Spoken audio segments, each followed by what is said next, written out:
আলু বা ভুট্টা চিপস সবাই খায়, কাঁঠালের চিপস কি খেয়েছেন কেউ? রাঙামাটিতে ৩ বন্ধু মিলে তৈরি করেছেন কাঁঠাল চিপস, যা বিক্রয় হচ্ছে 2টি অনলাইন প্ল্যাটফর্মে।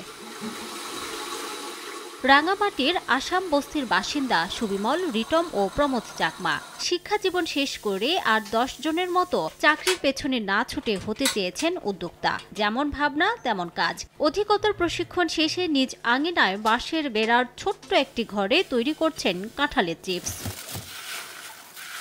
ভরা মৌসুমে কাঁঠাল সংগ্রহ করে বিভিন্ন প্রক্রিয়ার মাধ্যমে সংরক্ষণ করা হয়। পরে সেগুলো মেশিনে ভাজার পর শুকিয়ে মশলা দিয়ে প্রস্তুত হয়ে যাচ্ছে সুস্বাদু কাঁঠালের চিপস।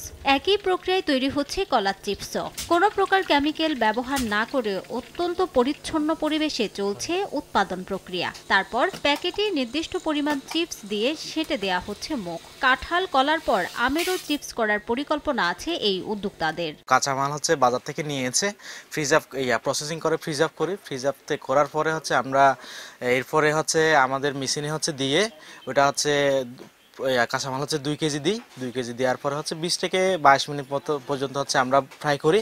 ফ্রাই করার পরে হচ্ছে আবার ডিওয়েলিংয়ের জন্য আমরা দিই, ওটা হচ্ছে 2 থেকে হচ্ছে 3 মিনিটের মতো ড্রাই করি আর কি।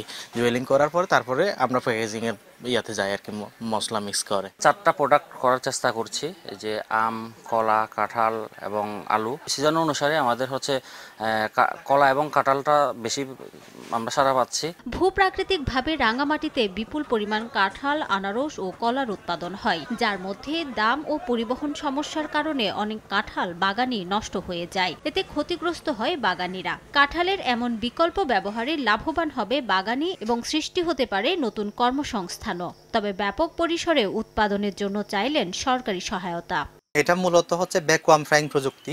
আমরা কাঁঠাল এবং কলা উৎপাদন করতেছি। হিলট্র্যাক্সে কিন্তু অ্যাভেলেবেল কলা এবং কাঁঠাল পাওয়া যায়। এটা অনেক দিন ধরে চেষ্টা করতেছি, আমরা যাচ্ছে, কিন্তু আসলে সরকারি অর্থায়নের অভাবে এটা আমরা বড় আকারে নিয়ে যেতে পারতেছি না আর কি। ফলের এমন বিকল্প ব্যবহারে বিপুল সম্ভাবনা দেখছেন এই কৃষি কর্মকর্তা। কাঁঠাল এবং আম এবং পাশাপাশি আনারস এবং কলা, এগুলি যখন উৎপাদন মৌসুমে এত বেশি উৎপাদন হয় যে পরবর্তীতে এগুলি বাজার ব্যবস্থাপনার কারণে অনেক ফসল কিন্তু নষ্ট হয়ে যায় আমাদের। তো সেইগুলি যদি আমরা বিভিন্ন ধরনের প্রক্রিয়াজাতকরণের মাধ্যমে, বিশেষ করে চিপস বা অন্যান্য যে প্রক্রিয়াজাতকরণ উপাদানগুলি আছে সেগুলির মাধ্যমে যদি আমরা উৎপাদন করতে পারি, তাহলে এর যথেষ্ট সম্ভাবনা রয়েছে পাহাড়ে। উদ্যোক্তাদের তথ্য মতে তাদের এই ছোট্ট মেশিনে প্রতিদিন 300 প্যাকেট চিপস উৎপাদন করা সম্ভব হয়, যা অনলাইন প্ল্যাটফর্মে প্রতি প্যাকেট 30 টাকা দরে বিক্রি করা হচ্ছে।